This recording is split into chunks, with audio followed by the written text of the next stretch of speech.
And I'll second that. Roll call, please. Nikki Pettit. Sorry. Johnston. Aye. Robin Vaughn. Aye. John Brotherton. Aye. Diana Mendoza. Aye.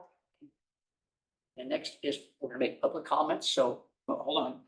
We've got we're to, gonna go back out. we're doing the budget now. We haven't voted for, we haven't approved, like, sorry. So, real quick, just so the board is aware, on the screen, you'll see about the budget is the estimated beginning fund balance is 19.1 million.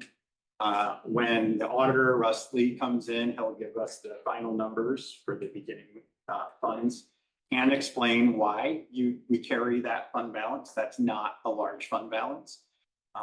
It's what we need, though. It's an adequate fund balance. This year projected revenue is 41.1 million. And an item to note here is that, because when I first saw the number today from Chris, I thought, how did we jump up to 41 million? And then I remembered there's $6 million that was issued in bonds that pushes our revenue up. And also we'll be spending that $6 million this year. So For what? for a pre-K building, thank you. The projected expenditures are 40.3 million, so we are showing that we would have a surplus the end of the year. So that is what's going forward in the budget. As most of you know and remember, is that the budget will be amended multiple times throughout the year. I think we did 3 amendments last year as we go through the year. And that reflects changes in what we get for revenue typically. So for instance, the large grants, Title I, special ed, we don't know necessarily what our funding is in those grants yet. We have to estimate. I want to correct that. We don't know what the carryover is in these grants. All right, so Now we make the motion. I'll make the motion to approve the 2024-2025 fiscal year budget as presented. Can I get a second? Okay, Katie seconds it. All right. Now we have a Katie Johnston. Oh, aye. Diana Mendoza. Nikki Pettit. aye. Robin Vaughn. Aye. John Brotherton. Now, any public comments? Mrs. Turner, if you'd like to come up here. Okay. We have a general rule that you allow you 5 minutes or if you need more, possibly, but we can try to keep it to 5 minutes. Thank you. I'm actually Deborah Turner, and I'm here on regards to my granddaughter. What I'm not understanding is, she was mistreated at school. Can I ask a favor? Sorry, speak just a little louder. You want me to speak louder? Yeah, please. Don't say that in between, okay? Okay, I'm here on behalf of my granddaughter, Miss Shia Turner. Okay, there was 3 incidents at Northview School that I addressed going through protocol, sending emails, sending text messages, sending phone calls, never got a response back until I made a visit to the school. My problem is I never got not one call or email or text message from anyone on the board. No one. Called to ask me if my granddaughter was okay, asked me anything about what's going on. Not one person asked me if she's okay. Now, this is how I feel, because I talked to Mr. Woods. Right? I feel that Mr. Woods was as a failure of being superintendent. He has no control over any of the schools that he manages. And you as a member of the boards have no control over him. He controls you. And as a failure to our community and the district and our children, grandchildren, neighbors, whatever, you have shown no backbone and effort that what Mr. Woods is doing, driving to our district. He is a single-handed bringing our district down, and that our children are failing in our area. We are the bottom of the 5%. 5%. It's not only Northview, it's East Lawn, it's J.W. Ader, it's rental schools. Yes, I did my research. Like I said before, not one board member reached out and asked me how she was doing, how things was going. Right. Anything else? Any questions?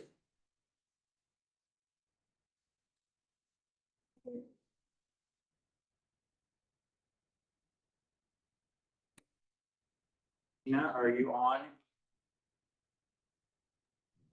I am. All right, I'm gonna stop sharing for a minute. Turn your camera on, that way they can see who you are.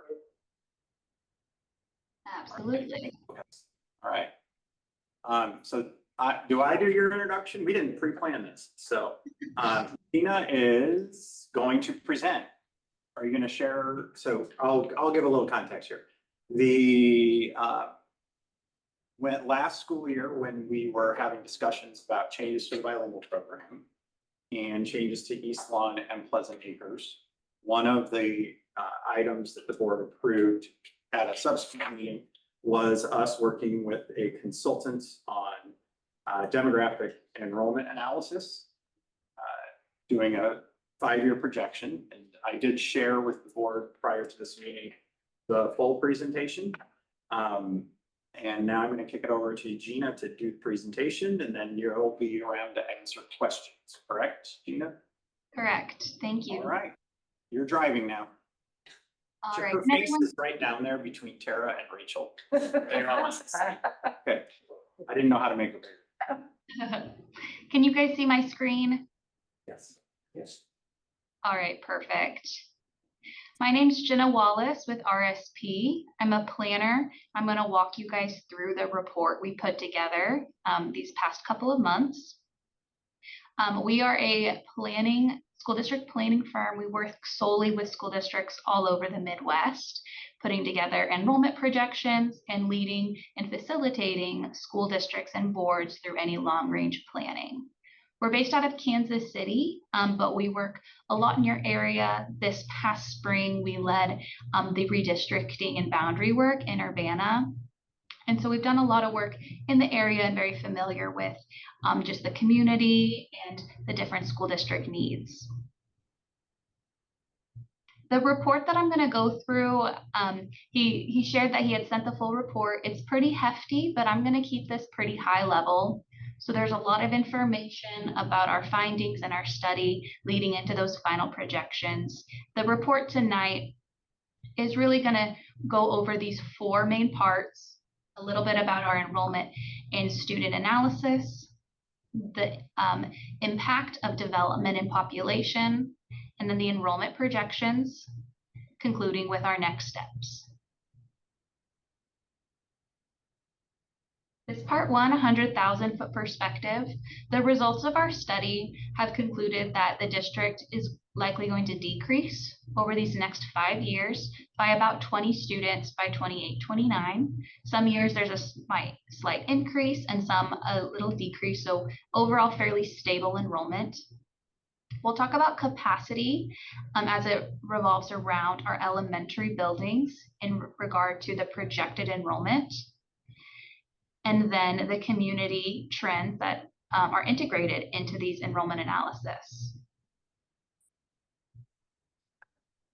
A lot of different visuals are integrated throughout the report. This first visual is looking at the district boundary and the city boundary, just trying to kind of orient ourselves to our mapping products. We have all the schools identified on the map as the different icons. And then the colors shading on this map refer to the village board districts to kind of look at this from the perspective of a city planning and a city administration viewpoint. The visual here is our elementary school boundary map.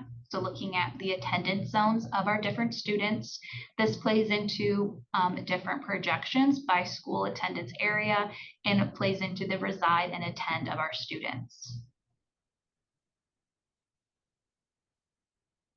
The visual on page 9 is very important. It's our planning area map, and this goes into the methodology of the projections. One of the first things we as RSP do when we come into the district is create planning areas. A planning area is, you can think of it as one small geographic block that is statistically analyzed. So every neighborhood or apartment, mobile home park, part of the industrial park is analyzed on this planning area level. All of the student data and demographic data and county data is going to be oriented to one planning area, and that's what goes into the statistical model. This gives us the ability on a very granular level to understand what is happening in certain subdivisions. If it's an apartment or a mobile home park, it has a different relationship with the number of students in future years. And if it's in a different elementary zone, it could have a different relationship with students. All this information goes directly into those projection models. One of the things that makes our analysis so robust, as well as helps with the accuracy of that 97% or greater accuracy of the model.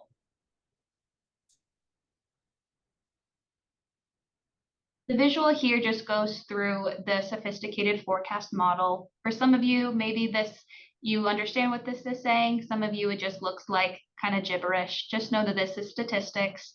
We're feeding the model all the information and the variables that we've collected, and it's pushing out that most likely forecast.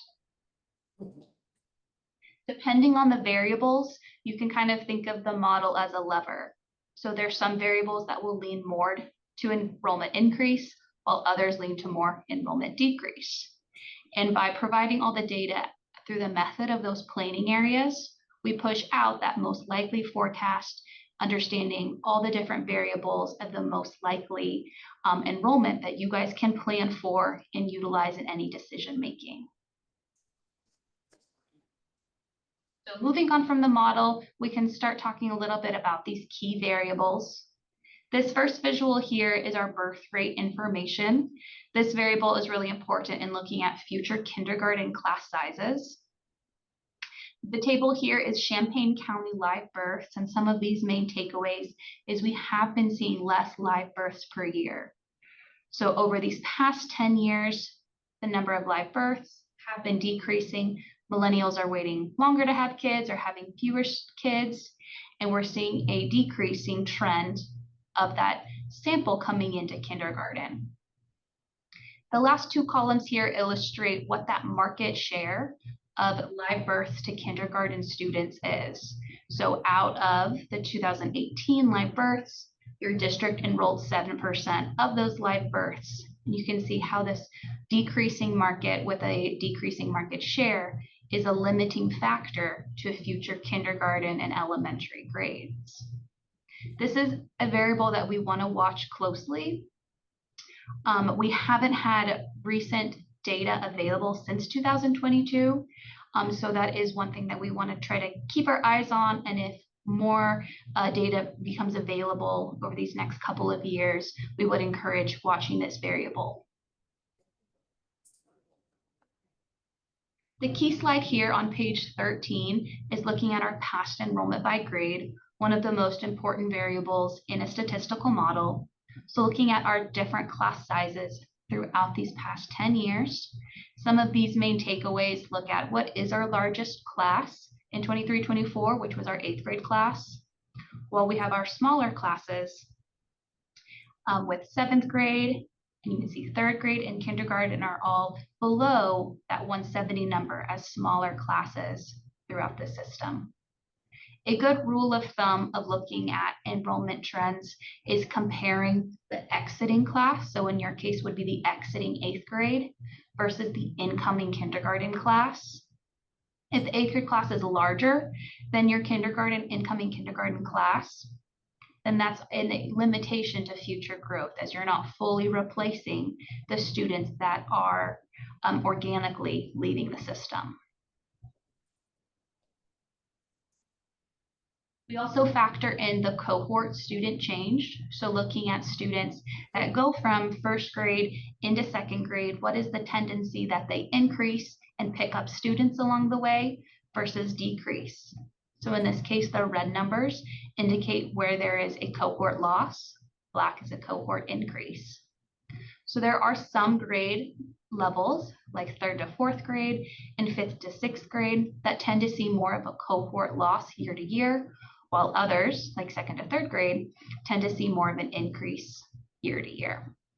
All of this information is pushed into that model to give that likely growth year to year of our classes. We track the demographics of our population and our students. So this visual is looking at the race and ethnicity of our students over time, more so just illustrating the percentage of our Hispanic Latino students increasing over time, while the percentage of our white students have been decreasing. Our demographics also for English language learners, looking at this over time where the percentage of students receiving services has been increasing, while the students not receiving services has decreased over these past 10 years.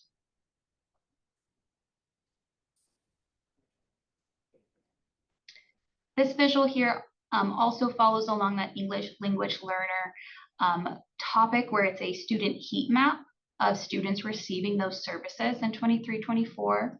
So just illustrating that these large clusters are where those students are residing in the district.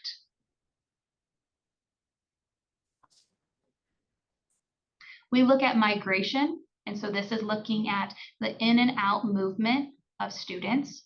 Orange bars being the number of new students to the district versus green being past students that have left. They've went maybe private, out of state, homeschool, something like that is going to be captured in those green bars. So for 23-24 school year, the district saw a net increase of our students from migration. So you got more new students than past students leaving, but the previous 2 years had seen a net loss of our students with a more out migration of students.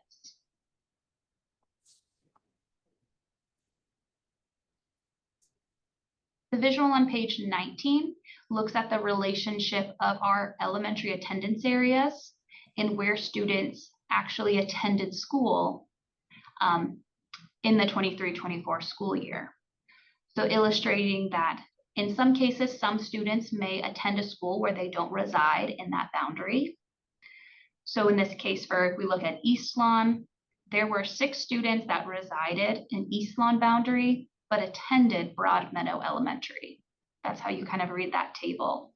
So in some cases, some boundaries pick up more kids that don't live in their boundary versus others decrease. Overall, there was 208 elementary students that attended a school where they do not reside in that attendance area, which does contribute to more of this school choice and programming elements that we want to make sure we capture in our projections.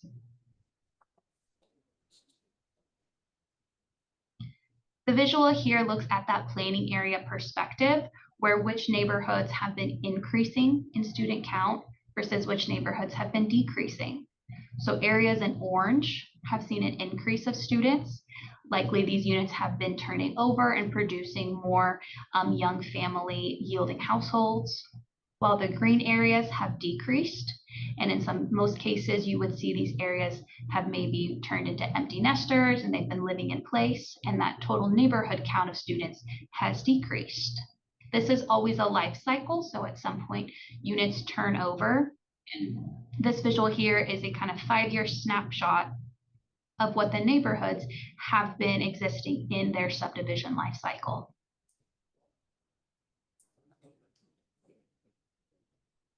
We also look at where our current students, so this is all students in the district of our density.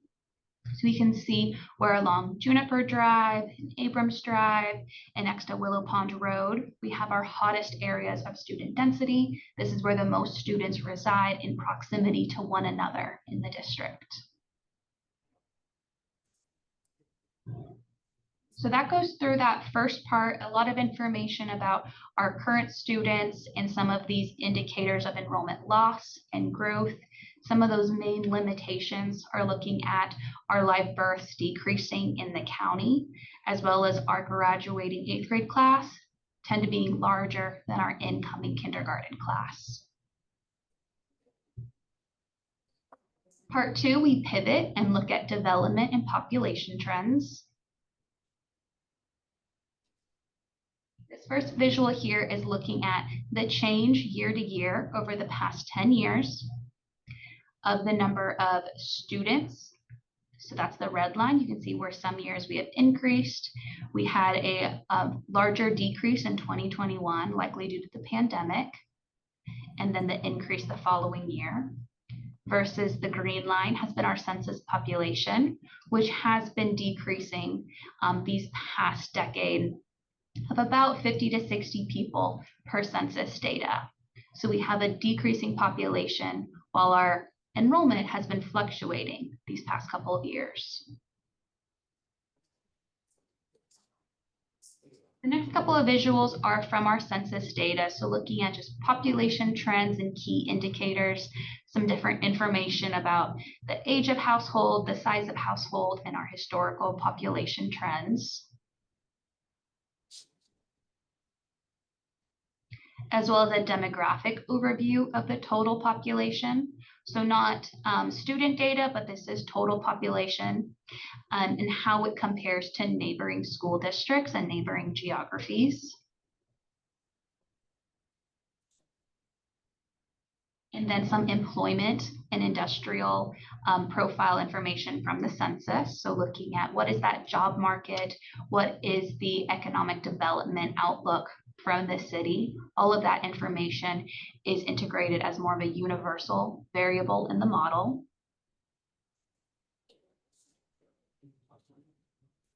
This summary here looks at what the census has projected over these next 5 years.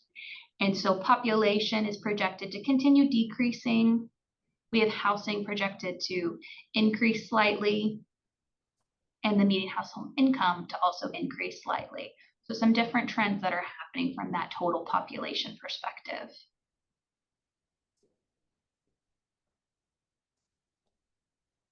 Also looking at our economic development, we took some high-level projects that are in the community. So looking at the IACT track and that facility breaking ground soon. And then some other recreational attractions with the family sports complex being complete and trying to add more of those types of resources in that area as positive variables of that outlook for the community.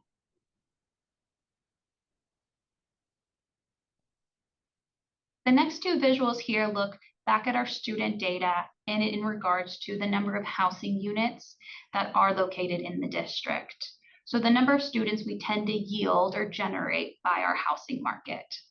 You can see this is broken down over these last 10 years as well as by elementary boundary, indicating that the district sees around 15 students per 100 single family units. But depending on where that's located in the district, there tends to be a higher yield rate or a lower yield rate. Pleasant Acres has the highest single family yield rate with on average 20 students per 100 units, while Broadmeadow has the lowest single family yield rate with 9 students per 100 single family units. We also provide this for multifamily, so looking at townhomes, apartments, that sort of residential inventory.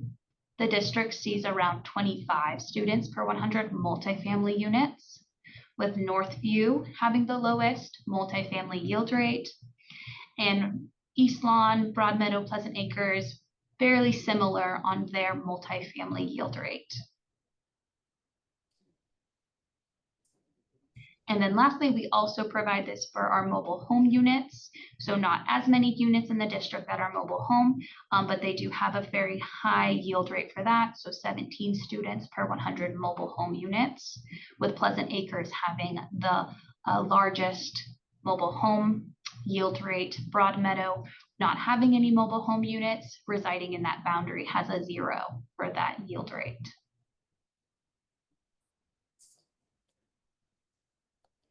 Going a bit deeper into our residential inventory, this visual looks at the assessed median home value based on those planning areas. So red being where the median home value is the greatest, blue being where it is the most affordable. The average sale date tries to indicate when the turnover of ownership is happening in the district. So red being the average sale date is after 2020. So those units have seen the latest turnover and potential reintegration of students in the district. Looking at our units by sale date over time, where we have seen our units coming online, was the greatest in this 2010 to 2019. But since the start of the current decade, we've seen a little over 1,200 new sales of residential inventory to the district. So that could be new builds as well as existing inventory turning over.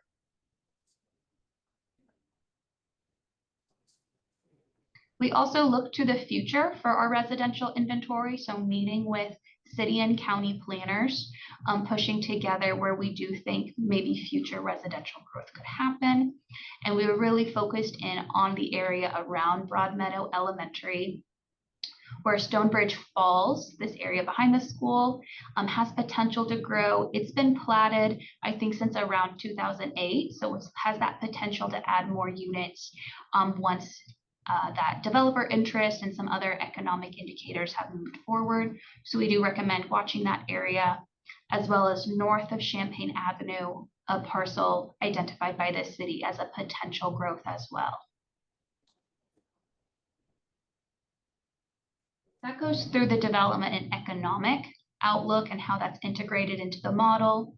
Everything with what that housing market looks like, what's the tendency of new families moving into the district, and where they're located builds into why a projection for one elementary school may be a different number than a different elementary school. Leading into our part 3, first visual here is the overall enrollment projections. So this student data was created with that 23-24 enrollment. So anything of the current school year, I know you guys are in 24-25, is not integrated. But you can see here through the elementary and junior high, we have both of those grade levels decreasing over these next 5 years. Elementary by about 15 students by 28-29. And some years that increases versus other, it comes down a little bit. Junior high, pretty similar, where it's a fairly stable number with an overall decrease of about 6 students over these next 5 years. So a fairly stable enrollment trend compared to what you guys have seen these last 3 years, but with those smaller grades replacing the larger grades exiting, a likely forecast of an overall slight decrease these next 5 years. This information on page 40, I'll explain on the next table. One thing that I will call out is our capacity on the next table. So we have 2 different capacities. The current capacity is going to be based on how that building currently is being used, while the future capacity adds in the additions and changes to the building programming starting in 25-26 with the 8 classroom addition. So there's a lot of information on this slide here. This is probably one of your best tools to use in any facility planning or staffing planning that you would be looking at these next 5 years. We have the buildings here listed along the left-hand side, what that current and future capacity is, and then enrollment 3 different ways. The first top row is our reside and attend. That's the number of students that reside in the boundary and attend that school. The green middle row is the number of students that reside in that boundary, and blue is the number of students that would attend that school. The shading here coordinates with the legend at the bottom of where we have overutilization and where we have underutilization. Under 70% is going to be those green versus the pale orange would be over 100%. You can see that starting in that 25-26, when the future capacity comes online, our challenges are solved. So that's a really great addition that we're bringing that new capacity, new rooms online to solve those current challenges. The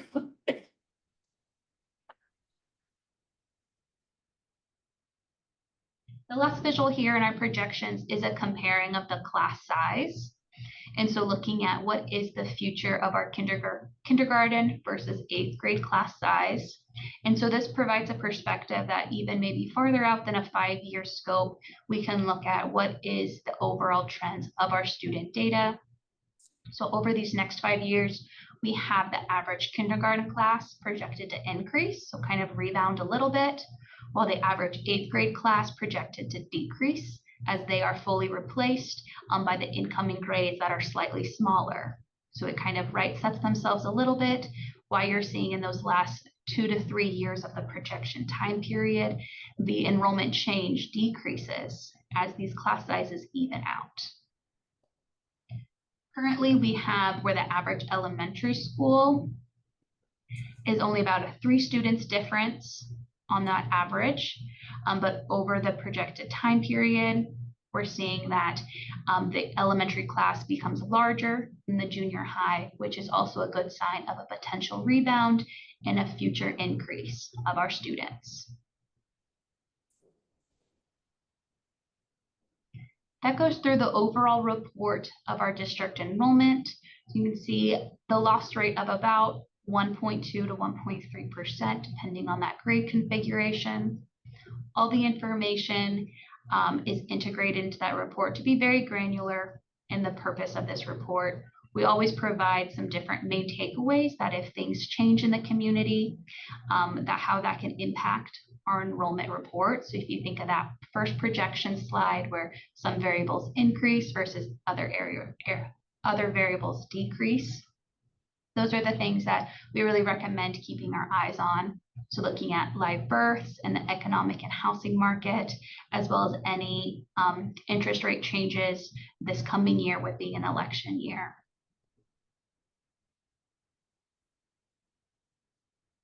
Overall, with our next steps here, this is our final slide. Just looking at really using this tool. We hope you guys can use this to make any changes or anything that you guys need to look at for your utilization and programming of buildings. Looking at if there's any potential solutions to distribute your students, you guys can use these different tables and understanding of the projections to feel confident with those decisions and having those discussions. So with that, I'll go ahead and pause and I'll try to answer any questions that you guys have.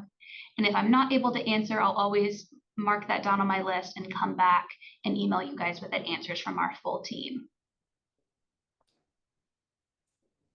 You want to stop sharing so we can see you again? Yes, that'd be great. Sure. All right. Four. We have some questions. Welcome, Tyler. So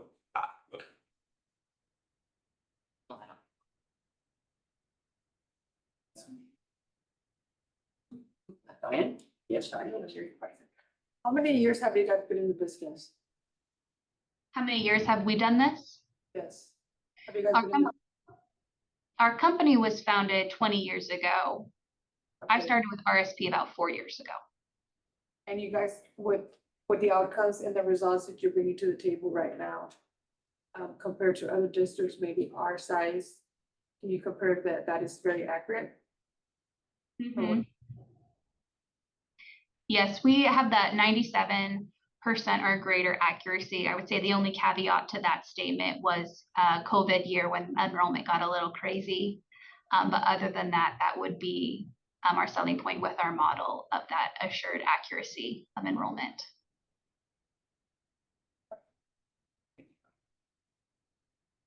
So Gina, can you summarize what you just told us in like 3 sentences? The whole thing, your whole presentation. I mean, I know how I would summarize it. I'm just, you do this for lots of school districts. So what would your, you're talking to us now that we have to make decisions about lots of stuff. So what are your big takeaways? I know that was on a slide, but No, what's absolutely. your opinion?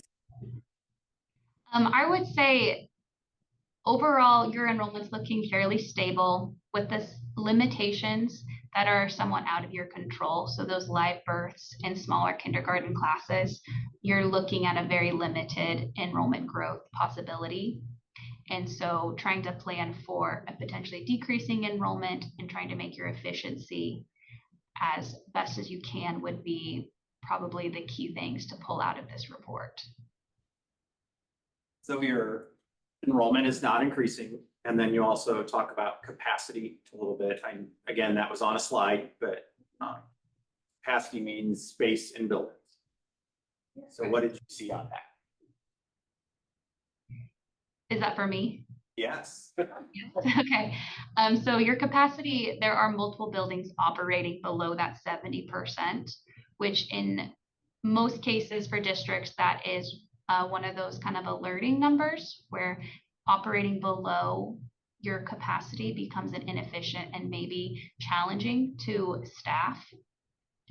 And so it would be looking at making sure your capacity is accurate for the number of kids being served in those buildings and having an efficient staffing throughout the district. So I think I remember this correctly, but I might be wrong. I think I saw a slide that said that we're providing more services and we're seeing less enrollment of students that are not receiving services. Is that correct? For English learners. For English learners? Did we do the ESL students? Yeah, so the data that I showed Gina is the data you showed on ELs, that is all kids who qualify as English learners, I think? Or is it only, because you did not ask us for kids enrolled in just our bilingual classrooms. So it would be all English learners. Correct, yes. I was just trying to understand what she meant by services, like whether it was our, what services you were categorizing. Yeah, so in our English learner students, most of them receive some services. There's very few that outright refuse. So if they're not in the bilingual program, they are going to typically be receiving ESL services. The number of kids who refuse all services, that's a fairly low number. Right, so my next observation is, and I think we've been talking about it, the district for quite a few years, is our enrollment is remaining stable, slightly decreasing, but within that enrollment, there is one distinct population of students that's growing quite a bit, right, Gina? And that would be our English language learners. Correct. And that gives us right back to talking about Pleasant Acres and East Lawn and the bilingual program. And I think for me, the most eye-opening pieces of the presentation, other than that slide with all the equations on it, because yeah, I mean, we all understood that, was the heat maps that are in there. I think that's very interesting and a piece that I didn't necessarily put together until we were doing this with RSP is that Northview now has the largest bilingual population, but they don't go to Northview. So the demographics in the North neighborhood have shifted. So it showed on there, for instance, there were 60 kids, I'm hopefully remembering the slide correctly, 60 kids whose homeschool is Northview that were at East Lawn last year. So that is a factor, I think, in when we're looking at programming.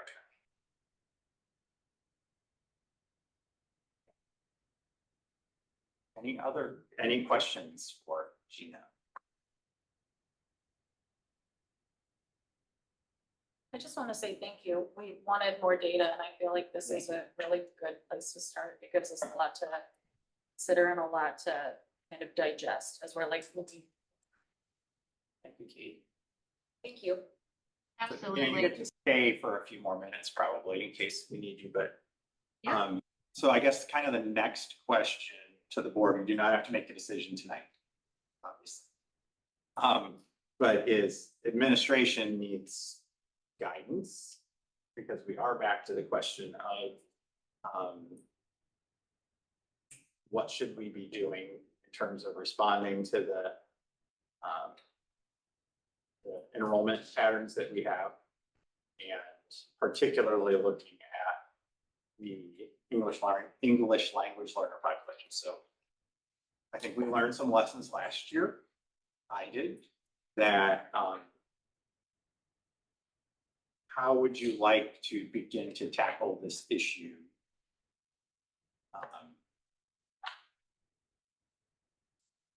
I'm looking for direction from. So what we did last year is not going to be sustainable for following year. Because the capacity is going to be due by end of school. Yeah, I don't know necessarily. Nikki's question was, is what we're doing this year not going to be able to be sustainable for next year? I do believe we could do it for another year or two. But again, so for instance, in kindergarten, our bilingual kindergarten classrooms are full at this, where non-bilingual classrooms at Pleasant Acres and East Lawn are the smallest kindergarten district. So would it work to do the option that people wanted that we didn't realize they wanted, because they didn't say that's what they wanted until the very last meeting? Is it possible to do that? So I don't know I have not done any. If you were to ask me, what do you want to do next year? I'm not going to have an answer right now. Right? Oh, okay. So I haven't done that. But that's the lesson I learned last year. So one of them. So what I'm wanting is, does the board want me to go back to the table, go back to the drawing board, so to speak, and look at options for moving forward, knowing again that Northview has a large bilingual population that I don't think we were capturing in our conversations last year. Additional capacity, potential. For what it's going to be. So I I will say- don't know if that opens up, like, I don't know if you have enough for like a class there, but it does show there's capacity. Yeah, so if you go to Pleasant Acres or East Lawn right now, every space in the building is definitely being used. And those are the two highest enrollment schools. So they've got 3 streams, right? So at least 3 classes at every grade level, that's the average. Where Broadmeadow and Northview have 2 streams. So the range, so even though our schools are about the same capacity, we have 210 kids at Northview and 300 at Pleasant Acres. How many kids, that are supposed to be in Northview's district, are we funneling to other schools? So that, I don't know the number, but that's the kind of data that's in that report that shows it. Wasn't that last year's? I haven't looked at it yet for this year. I can tell you, because Gina asked me just minutes before the presentation, actually Sydney did. Our enrollment at the moment is 1650, which is actually lower than what they have projected, but it all depends on what day you pull the data. Our enrollment at this point in the year goes up just about every day for so, I mean, that's the bigger picture we need to look at. It's things that get suggested to me by people, I'll say community members, staff members, is, do we look at boundaries? Do we look at programming? So those are the big question items. But one of the things that I think there's probably a slide in there, Gina, but if all the kids attended the schools based on their boundaries, the schools are pretty balanced. So it's probably not an issue of boundaries. So it's when we shift kids to other buildings for programming, or we have petitioning happening, that we start to get the imbalance. So that would mean that potential solutions would involve having a PLL for everybody who wants to join at each school, so we can remain within our district and we're not shuffling kids around. I mean. And that's the kind of thing I would even want you to look tell me at. to look at. Right, so I do know, for instance, if you took all the bilingual kids and all the second language learners whose neighborhood is Broadmeadow, it's not very many kids. So that to do a bilingual program at Broadmeadow wouldn't be doable. We are starting to provide ESL services this year at Broadmeadow. Because of the enrollment has gone up and they have several other languages happening, not just Spanish right now, Broadmeadow. But yeah, and then what has happened also as a result, I don't have official numbers yet.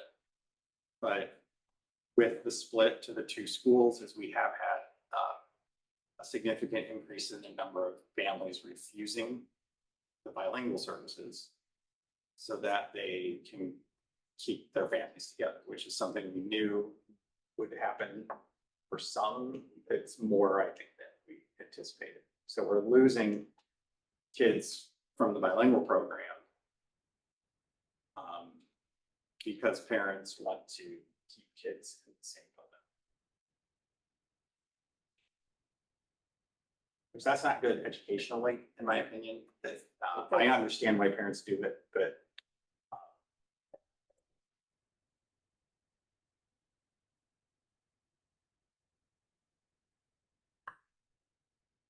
I would say present us with some current options that you feel would best benefit us.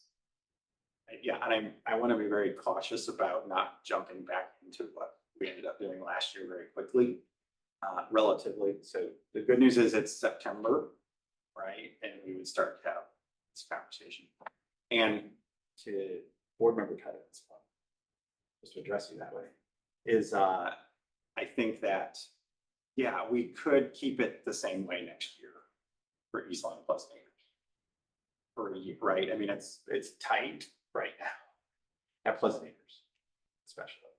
The other part that has to start to come into focus, and we just approved the budget, but we do have ongoing concerns with maintaining the high number of staff that we have in our elementary programs, and being able to continue to afford that. There's nothing urgent, but we have a very low staff to student ratio, and that is expensive. So, I mean, those are when she talks about efficiency in the schools, if elementary, so I'm just going to pick on Broadmeadow or Northview, so I think they're the lowest enrollment right now. So you have 210 kids, but you have the same number of principals, the same number of custodians, the same number of cafeteria workers, where Pleasant Acres has 50% more kids and the same amount of support staff. So that's a simple look at what I think Gina means by the inefficiency of it. And that becomes a fiscal question. So I'm hearing from at least one board member that yes, go ahead and start working on some ideas. I think so. Yeah. And I would also like to say that since it would be possible to maintain what we have going on this year for next year, if we could take our time this year and look with a lot of options and talk about it more so that it could be something more permanent, which is what we were trying to do last year. It just didn't work out because it's so rushed, I think. Maybe if we introduce a couple of ideas over each board meeting, we can have time to discuss each one through. Gina, how does it work on your end? Like, as I'm working through this and I have questions, I'm still allowed to call you, right? Yes, you are allowed to call. We can help you with what you guys need. Okay. All right. So, yeah, and the other thing we have to do is include we're really talking about the whole district, not just a bilingual program. I think we were really focused on just that piece of it last year and addressing the challenges we had. Okay.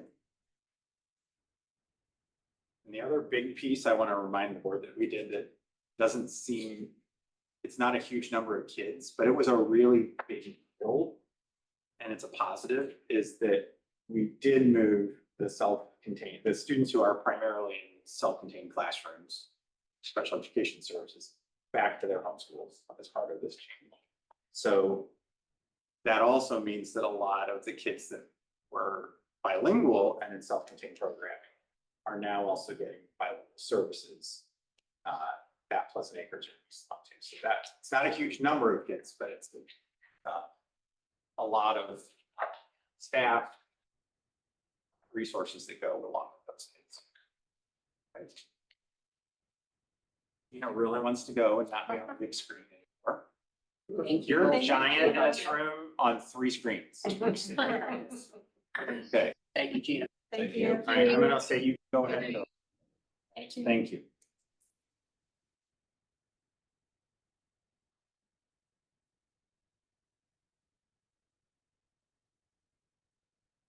Same screen. There we go.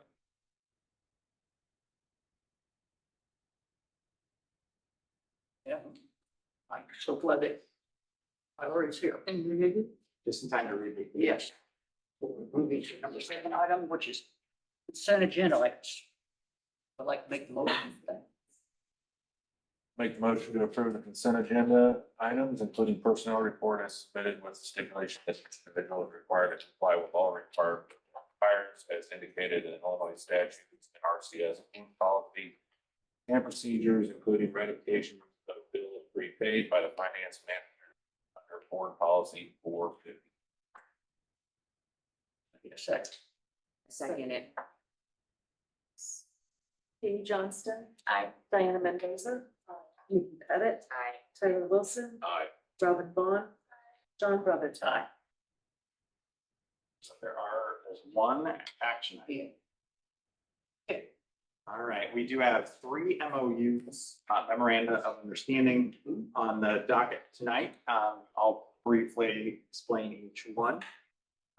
With the RCSEA, which is the Teachers Association, we're adding inclusion facilitators, and there's a description on your screen on what those folks do, and that's a stipend position. And the second MOU is adding language arts teachers at the junior high to the hard to fill list. So that's our new area where we're struggling to find highly qualified staff. The third MOU is with RCESPA, and that is the TAs and custodians. And that's why we have an audience tonight, is the registered behavior technician stipend. Last year, actually, it goes back 2 school years, we had a board certified behavior analyst who did training with a group of our teaching assistants. I think she did 2 cycles of that. And it's a very in-depth process. And all the TAs that went through that process are able to earn additional higher hourly rate. Well, the language we have on this existing says that we must have a BCBA who's actually supervising them doing that work. And well, we don't have a BCBA right now. So we want to continue to pay that additional wage. They're still doing the work. They're still qualified. We just don't have the properly credentialed on-site person to oversee it right now.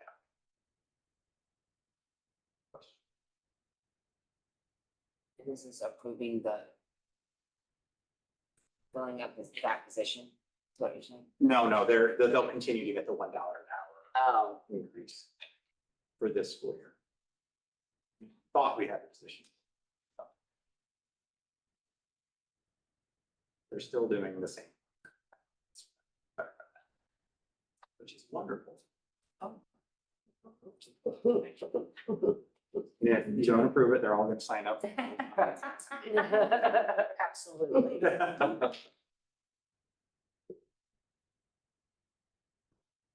There, the position that you, there are people on the radar? Or is that one of those weird, hard to fill? Yes. And I guess the other thing to keep in mind with all of our MOUs at this point is we are in the last year of the contract. All of them come up for negotiations this year anyway. All up for review.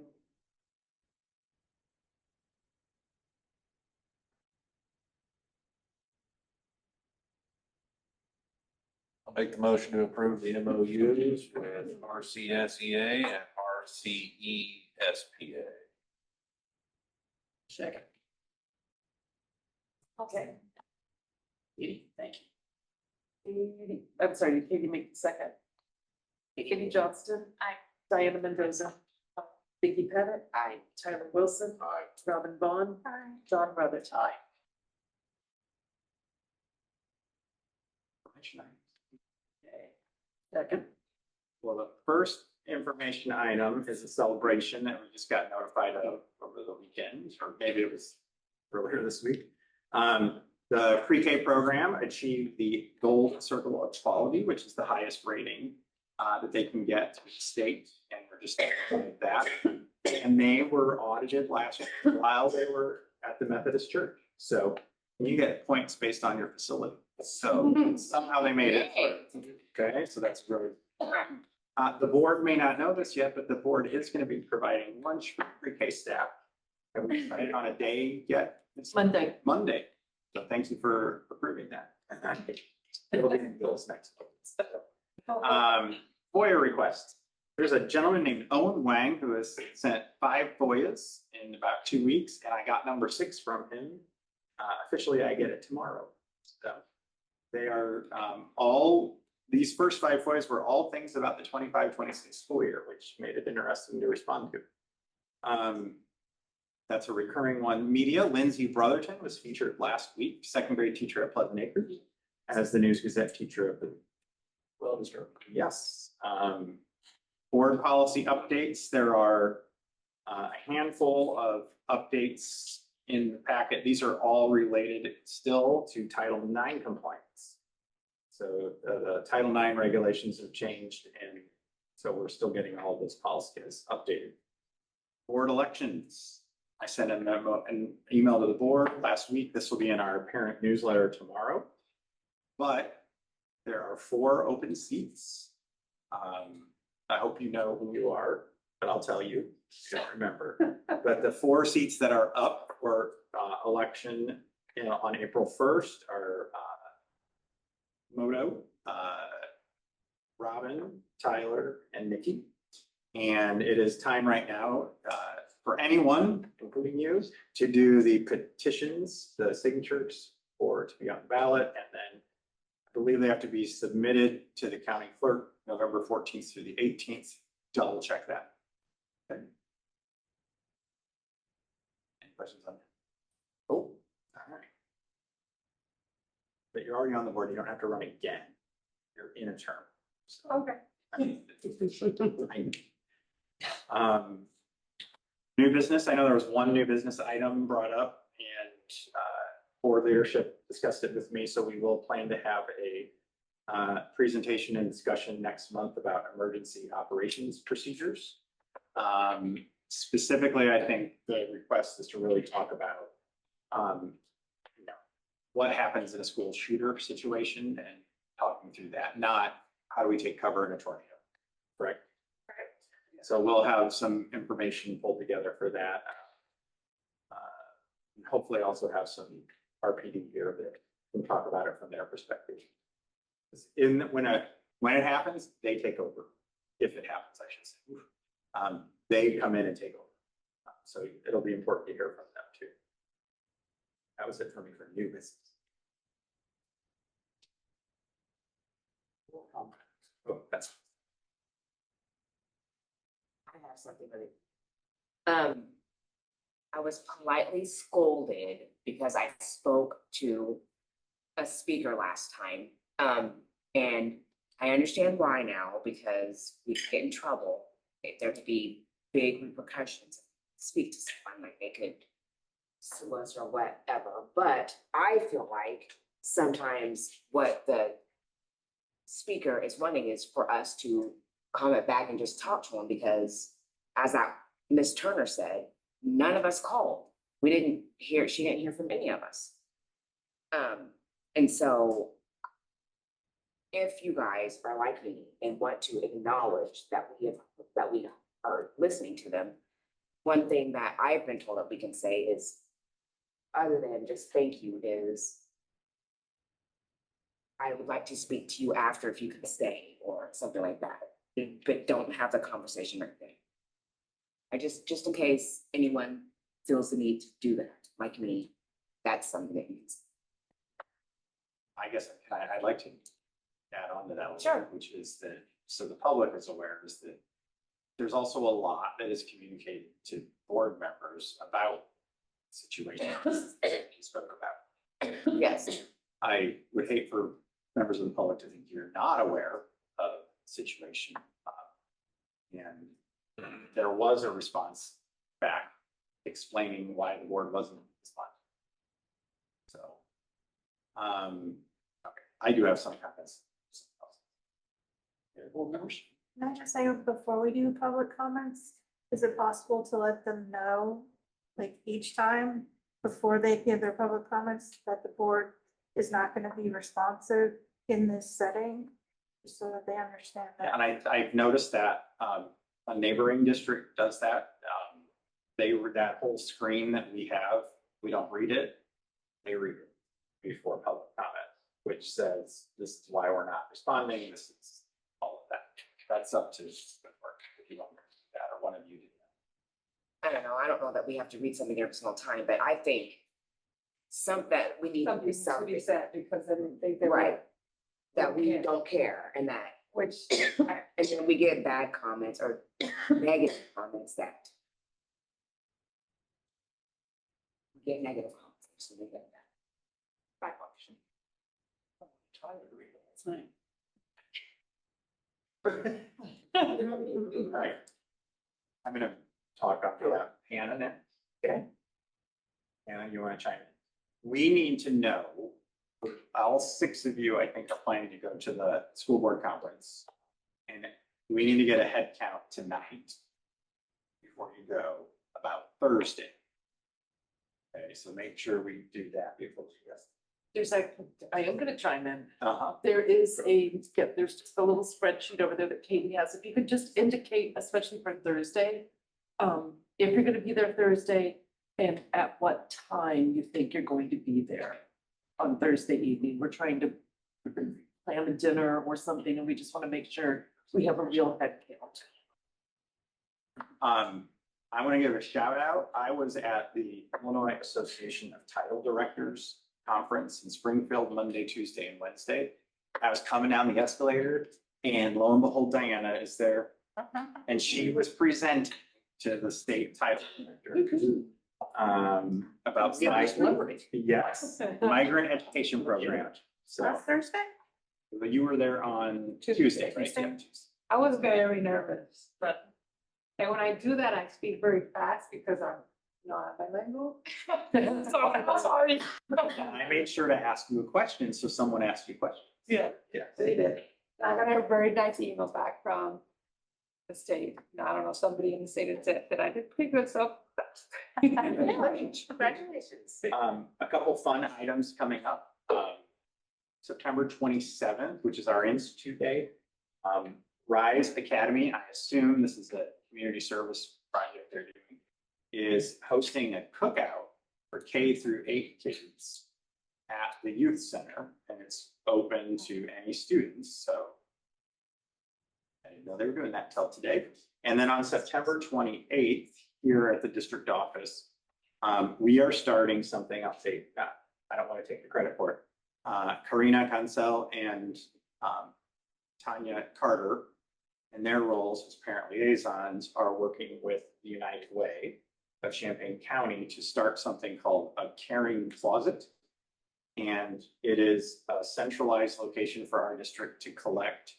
A lot of times it's things like personal hygiene products, basic clothing, underwear, socks, those things, so that we have a stock of those to distribute to children and their families. We have lots of systems in place for food distribution. There's probably always room for more, but this is a way to get those other needed items to our families. This is 28th from 10 to 2, and our next board meeting is October 17th. Well, I'd like to say we're gonna adjourn, but Can I add one more thing on comments? certainly. Just because the budget was voted on this evening, so if you voted on the budget, please make sure that you sign the paperwork, and there are 3 copies of it, and yes, you have to sign each copy. Katie's got that. Yeah, so before you leave, make sure that you sign those copies. Can I say one more thing? I No. was- Yes. I was told by a member of the community that mows the lot for the Methodist church to say thank you for the fencing that was put up. Oh, They really. We needed a appreciate it. fence, so. It's a temporary one. It'll go. Why I did tell the kids that it's a one. Yes, thank you. oh, hey, don't check it out. And or we are gonna go to closed session. And there will be no action following closed session, so we will adjourn directly from closed session, and once the board goes into closed session, once they do this motion, we will turn off the video, no longer record the open session. So, thank you.